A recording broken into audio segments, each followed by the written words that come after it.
For today's video, I'll speak about my AFL fantasy team post round 3. So we scored 2,082 and we're into rank 506. So we're in a pretty good position early on. From here on out, I guess it's about not making blunders and picking the right premiums. I guess cutting plays at the right time, stuff like that. But yeah, I'm pretty happy with how we're going. I look at the teams above me. I see a fair few blunder picks, like Zach Williams, for example. But we'll see how that goes. So I feel like there is a bit of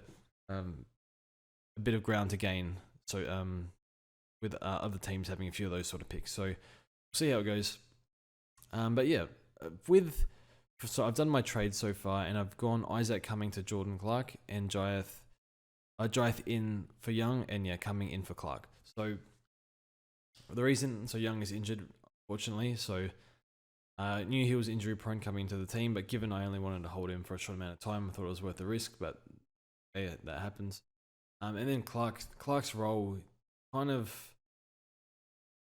I'm not sure if utility is the right word, but I just saw him a bit half forward, a bit too much for my liking. But yeah, sort of, I think in the second half was a bit more on the wing. But yeah, with more plays coming back, and he starts off the bench as well. So I'm not loving the Clark pick. It could somehow start working, but it just seems unlikely given the circumstances.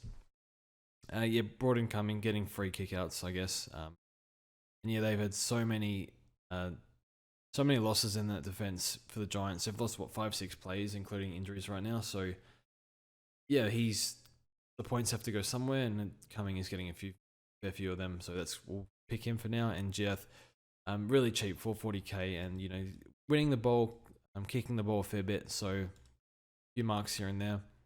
I like him. He's a good player, and because he's cheap, we'll go for him. But yeah, so the thing is, what I was thinking, do I go for a keeper and a rookie, or 2 mid prices? So I've opted for 2 mid prices because, first of all, it patches up D6, which is a bit of an issue right now. I can't field these guys. Maybe Highmore if he comes back, but I prefer someone else. And also I'm thinking, like, in Supercoach, like mid-price madness teams generally do, not every year, but when they sort of average okay early on, mid-price madness teams do pretty well. And then after a certain point, they don't have the trades to get a perfect team, and it kind of falls apart usually. But this year, not always, but if you go too heavy mid-prices, that likely happens.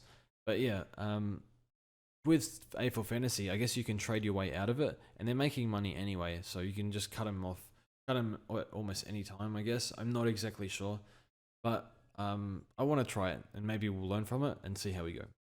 But yeah, the defenders scored really well. Lloyd bounced back, but they're using Dawson a lot, and they're moving the ball a bit quicker at a defense. So slight worry, paid too much for him, but we're not going to trade him, so just leave him there. It's just unfortunate that we lost a lot of money there, but yeah, still Jake Lloyd, so still expect him to be around the mark of a top 3 maybe, but I'm not sure this year.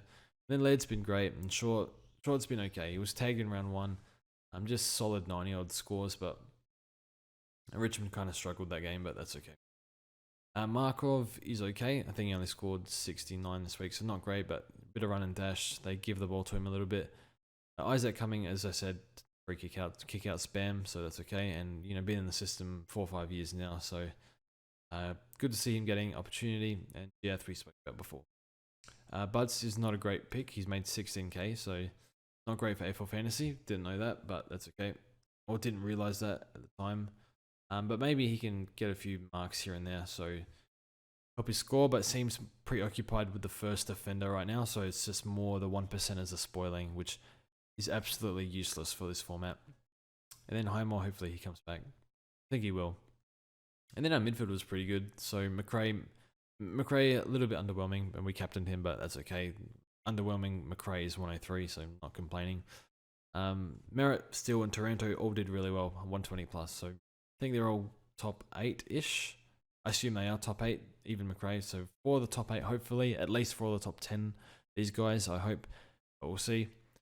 Willem Drew averaging just 75. So he can kind of stay on the field, but he can also go when we got an when we get an opportunity to. So probably might make a little bit more money, which will be great, but we'll see. And then Gordon and Jordan averaging really high. Gordon nearly 100 and Jordan 87, I think. So we'll keep them on field for quite a while. And then Power's doing okay. So 60 something, 63 average. That's pretty good. So we can keep him on field, but probably want to get him off sooner rather than later. Scott and Berry are just making money so far, so that's good. Yeah, we vice captain Grundy, but we didn't know we would have a loophole in Highmore. Maybe we should have started a loophole. But yeah, we'll see if we actually have a loophole this week. But yeah, might just leave the captaincy on Grundy now. I think he plays Flynn this week, so we'll captain Grundy. And yeah, Flynn closing the gap on Gawn slowly. So in terms of money, so we'll get him to Gawn. I wouldn't say ASAP. If he gets injured, it will be ASAP, but we'll get him to Gawn when we can. But I think maybe get rid of Powell and Campbell off the field first, and then we'll try and get Gawn. But it's a huge upgrade. But yeah, Flynn's holding his own, 83 average, so that's fine. I think right now Flynn owners are ahead of Gawn on that starting pick, so fine. Dunkley probably definitely must have. Phillips a little bit underwhelming, but we'll just keep him there. So maybe luxury upgrade later, we'll see. And Nick Hines been great, has the role, and almost has he been better than what Sard was? I'm not sure, but I like what he brings, and definitely the new rules suit him. The free flowing game. Campbell's been okay, I guess, but yeah, want to get him off the field soon. Just the 49 this week, so a bit up and down Campbell, but still has a bit of money to make, so that's fine. Chad Warner's been really good, and also Dev Robertson. So we brought him in early, so I'm not sure on his job security, but I like him, and it's going to be hard for him to be dropped if he keeps playing like that. So yeah. Then Jimmy Rowe what's he averaging? 57. So that's make a bit more money, that's fine. And then Bergman hopefully comes back. And then Paul Hunter needs to go ASAP. So next week, I think the plan is we'll grab rookies unless something goes wrong. So we're looking in defense, maybe Burgess. There's 2 Richmond rookies to keep an eye on. And there's also Waterman doing okay, but scored 60 something. A win where he had the opportunity to kick goals against Sydney. Might not have that luxury, but I do like the look of Waterman a lot. I think he can make a bit of money, and I think they want to play him based on that performance. But yeah, it might be see how he goes in round 2, so can wait on that. But yeah, so yeah, thanks for watching the video, and let me know how you're going, and see you guys soon.